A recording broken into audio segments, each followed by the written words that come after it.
करना था। हाँ जरूर जरूर। भैया कुछ महीने पहले आपको याद होगा शायद मैंने पूछा था एक दीदी सहयोगिनी दीदी अपना गोल्ड कहीं रख गई हैं और राइट राइट। भूल फिर वो डेथ हो गई थी उनकी। तो क्या उनके डेथ हो ससुराल गई? वाले जी जी जी तो उनके ससुराल वालों ने खूब ढूंढा भैया, तो आपने उस दिन बताया था कि समर्पण कर दो तो चीज मिल जाएगी। फिर भी लेकिन वो अराउंड 30 लाख का था गोल्ड, तो किसी का भी ना शांति नहीं थी। सब सहयोगी नहीं है उनके ससुराल वाले। दीदी अच्छे से सहयोग करती थी। ढूंढते रहे भैया रेगुलर, 5 महीने हो गए उनको नहीं मिले। फिर यहाँ उनकी बहन थी जो सागर में, ये बात इंदौर की है भैया, इंदौर में थी वो दीदी जहाँ गोल्ड रखा हुआ था। तो उन दीदी को मैंने बोला दीदी समर्पण कर दीजिए, मैं विराट में पूछूंगी विराट भैया क्या कहते हैं। तो उस दिन उन्होंने सुना। फिर उन्होंने वही जो रूपाली दीदी और वीना भसीन आंटी जी ने बोला था ना कि वीर अर्जुन हाँ। का मंत्र लीजिए, तो ये दीदी रेगुलर चैंटिंग कर रही थी 5 महीने से। तो अचानक इन दीदी का इंदौर जाना हुआ सागर से। तो उन्होंने घर की सफाई की, दिवाली की, तो उनके ससुराल वाले ढूंढ ही रहे थे लेकिन वो गोल्ड नहीं मिल रहा था। इन्होंने किचन के उससे ये होता ना सेल्फ, उस पे टीबी का एक बड़ा सा जो वो बॉक्स आता है ना जिसमें टीबी होती है, तो वो रखा हुआ था खाली, उसमें थर्माकोल भी भरा था बहुत सारा। इन लोगों ने वो उठाया ना बॉक्स नीचे रख दिया, वो दिन भर रखा रहा। फिर इन्होंने उसकी सफाई छोड़ रूम में चली गई कि वहां गोल्ड ढूंढते हैं। हो सकता है कहीं छिपा कहीं रखा हो, अचानक बीमार पड़ गई थी तो पता नहीं कहाँ रख गई वो। तो वो रखा रहा भैया, इन लोगों ने किसी को आया वो खिसका के वो बॉक्स ना टीबी का वो गैलरी में रख दिया, ऐसी खुली हुई गैलरी जहाँ कुछ भी चोरी उनका हुआ है। बहुत से पीतल के जो पॉट वॉट है वहां से चोरी हुए। वो बॉक्स पूरी रात वहां पड़ा रहा। सुबह कबाड़े वाला आया तो इन लोगों ने कहा चलो ये इतना है ना, ये बॉक्स दे देते हैं तो ये यहाँ की सफाई हो जाएगी। तो इनकी दीदी की मदर इन लॉ बोलने लगी कि वो बॉक्स बचा लो, उसके अंदर जो थर्मोकॉल है ना चूहे उसमें है तो उसको निकाल।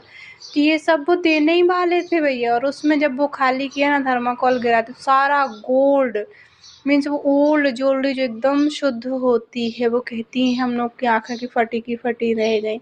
कि ये दीदी ढूंढते टाइम पूरे टाइम वीर जो नौशी माता जी का नाम लेती रही, जब वो निकाला ना भैया तो जिस बॉक्स में रखे हुए थे ना ज्वेलरी गोल्ड की, तो वो सारे खा लिए, वो प्लास्टिक के डब्बे खा लिए चूहे ने, वो बैग खा लिए। बस गोल्ड पूरा मिल गया एज इट इज जैसा रखा था वैसा। तो वो तो दीदी का माने इतने जी वो दीदी भैया। कैसे डेथ हो गया उनका? भैया वो अचानक वो बीमार हुई, तो यहाँ सागर में आई तो डॉक्टर ने उनको ब्रेन में कैंसर बताया। तो वो बस अच्छी खासी आई, वो 3 दिन ही रही। अब भैया ये भी मैं आपको एक ट्रेजेडी बताती हूँ कि ये दीदी से कैसे मेरा कारण। मैं एक दिन मुझे लास्ट ईयर जाना था गणपति पुले। तो साड़ी वो कहते पूजा में साड़ी पहननी होती है, तो हम लोग इस मकसद से गए कि वहाँ साड़ी लेनी है। तो वो मुझे सेम कास्ट की मिल गई, मैं ठाकुर हूँ तो वो दीदी भाभी भाभी बोल देते हैं हम उनको, तो भाभी ठाकुर मिल गई। तो हमने कहा अरे भाभी ठाकुर ठाकुर होगा, चल मैं यहाँ से हूँ आप तो कहती मैं ही दीदी, मैं भी दीदी बड़े पास के ही गाँव से हूँ। तो ऐसे ऐसे मैंने नंबर एक्सचेंज किया। तो मैंने माँ का एक दिन डीपी में माँ के स्वरूप लगा तो श्री चरण लगे हुए थे श्री माता जी के। तो कहती हैं इन गुरु माँ को आप मानती? हमने कहा हाँ मैं भी मानती हूँ। हमने कहा अरे वाह आप सहयोगी निकल। कहती मैं रोज नहीं मानती लेकिन हाँ माँ का स्वरूप पोछ देती हूँ, कुमकुम लगा देती। मैंने कहा आप प्लीज हाँ ज्वाइन करिए इसको, मैं विराट से हूँ, मैं विराट में करती हूँ। अगर आपको कुछ भी नहीं आता तो धीरे धीरे आप विराट से सीख जाएंगे, आप सेंटर जाना शुरू कर। तो 2-3 महीने दीदी ने शुरू, फिर इनके यहाँ कोई परेशानी होती इनने मुझे फ़ोन लगाया वो नंबर एक्सचेंज होने के बाद कि प्रार्थना ऐसी ऐसी बात।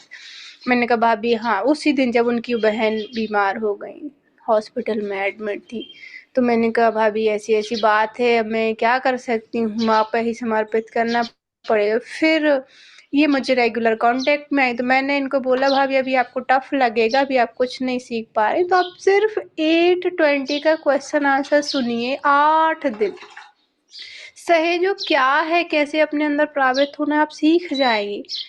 तो भैया सच में आप विश्वास नहीं करेंगे, वो इतनी अशांति थी कि एक बहन खो गई, उनके हस्बैंड भी भाभी के बीमार पड़ जा रहे थे बार बार, पर वो इतनी शांति से तब उन्होंने 1 आध महीने ही रेगुलर सेंटर जाना शुरू किया और अचानक ये सब हुआ कि वो इंदौर गई। तो उनका भैया मैं इतने खुश, उन्होंने वहीं से मुझे फ़ोन किया तो मैं सेशन में थी, मैं नहीं उठा पाई। तो फिर कहती हैं कि दीदी वो सारा गोल्ड मिल गया। तो मैंने उनसे पूछा क्या मैं कल विराट में शेयर करूँ या आप कर दो? वो दीदी भाभी हैं जो ज़ूम नहीं जॉइन कर पाती हैं। तो कहती दीदी आप कर दीजिए, और मुझे राम भैया से डायरेक्ट बात करने कर लेना भाभी। तो इतनी खुश भैया, तो मैं यही शेयर करना है यहाँ कि माँ इतनी दयालु है, इतनी दयालु है कि उन पर छोड़ देते हैं ना तो वो सब कुछ सुन लेती हैं। यही शेयर करना था भैया। जय श्री माता जी। Yeah, great. Great.